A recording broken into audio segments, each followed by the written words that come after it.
Hey everyone, welcome back to yet another video.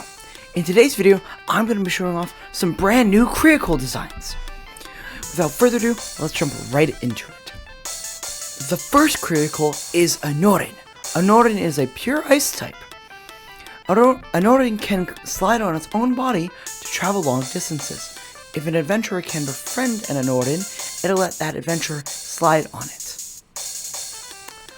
Anorin commonly live in the tundra biome and are pretty average in size. So something new I'm deciding to add to these Creacol videos are the stats of these Creacol. As we see here, Anorin has 100 HP, 70 attack, 80 defense, 10 magical attack, 35 magical defense, and then 40 speed. For context, these stats are kind of all over the place. I try to make everything fairly balanced. Usually, 130 is what I'd usually max out most stats at. 10 is fairly low and about as low as it will possibly go. And then 80, 70, 40, stuff like that is all kind of in that middle ground. Anyways, the next Creacol is Anorin's evolution, which is Coloss Tyran. Coloss Tyran is also a pure ice type. Coloss Tyran are large beasts that are incredibly protective of Anorin. Using its large frame and imposing presence to fend off foes, Coloss Tyran is quite bulky and can fend off most attacks. Coloss Tyran also live in the tundra biome and are incredibly large in size, towering over mostly anything or anyone. Coloss Tyran is incredibly bulky with its 180 HP, 110 attack, 130 defense, though it is not as good in the magical stats, having 15 magical attack, 45 magical defense, and 50 speed. So it's not super duper fast, but it is going to be a solid wall. Now, Anorin doesn't have just one evolution in Coloss Tyran. It has the only split evolution in all of Creacol that I've thought of so far. And Anorin's other evolution is Brexino, which is an ice and combat type. Brexino are tall and imposing creatures, and are protective of Anorin like Coloss Tyran, but unlike Coloss Tyran, Brexino uses its power to fend off foes and protect Anorin. Brexino are rumored to be able to punch into the ground and have ice spikes erupt from the ground. Brexino also live in the tundra biome and are very large in stature. Its stats are 150 HP, 130 attack, 110 defense, 25 magical attack, 40 magical defense, and 75 speed. So the only stat that can really break that 130, unless there's some special circumstance, is HP. It's the only one that will break that, and even then that is quite rare. Anyways, the next Creacol is Crystic. Crystic is an Arcana and Earth type, which I thought is incredibly unique as it's the only Creacol to share those two typings. Crystic can shoot orbs and beams from its eyes. These beams and orbs can be made of either crystal or magic. Crystic can combine both the crystal and magic sides of these attacks to create an all-out combo attack. Crystic commonly live in both caves and ruins and are decently large in size. Crystic stats are as follows. It has 100 HP, 30 attack, 95 defense, 95 magical attack, 115 magical defense, and 35 speed.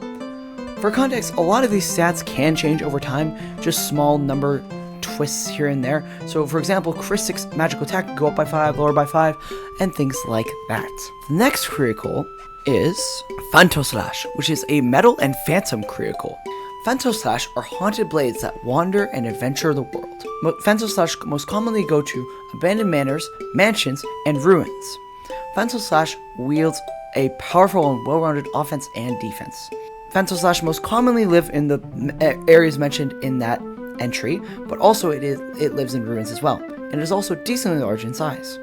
As you see with its stats, it has 100 HP, 105 attack, 100 defense, 70 magical attack, 70 magical defense, and 60 speed. So fairly well-rounded in basically everything, though it is more of those physical stats focused. The next Creacol is Lumaki. Lumaki is a pure poison type. Lumaki are quite frail, though it makes up for this with its speed. It uses this speed to run away from combat if it is facing a foe stronger than it. Lumaki dreams of being more powerful, so it can finally face its foes head-on instead of running away. Lumaki lives in both plains and caves and is quite small in stature. It has 55 HP, 40 attack, 40 defense, 30 magical attack, 30 magical defense, and 70 speed. So it has a very high speed stat, and everything else is kind of middling. With Impulse Slime. Impulse Slime is the evolution of Lumaki and is a pure poison type as well. Impulse Slime is a shape-shifting slime trying to convert its body into a solid one. Once this conversion occurs, Impulse Slime gains absolute power, fulfilling its dreams of when it was a Lumaki. Impulse Slime invests most of its energy into this conversion. Though the conversion takes a lot of energy, Impulse Slime is getting stronger bit by bit. It also lives in caves and plains and is decent in height. It has 80 HP, 80 attack, 70 defense, 60 magical attack, 60 magical defense, and the final evolution of the Lumaki line is Vexum. Vexum is a poison and combat type. Vexum has gained absolute power, fulfilling its dream since it was a small and frail Lumaki. Vexum now wields the power it's dreamed of and uses the speed it has relied on previously to deal some deadly damage. Vexum is deadly when it comes to both physical power, while it is also tankier since its days of the Lumaki. It once again still inhabits those plains and caves and is decently large in stature. I may have been playing a little too much Devil May Cry when I made when I wrote Vexum's entry, because it's very much based on Virgil wanting more power. But nonetheless, Vexum has 100 HP, 135 attack, which is due to that special circumstance. It's literally dreamed of power. Of course, it's gonna have a lot of power.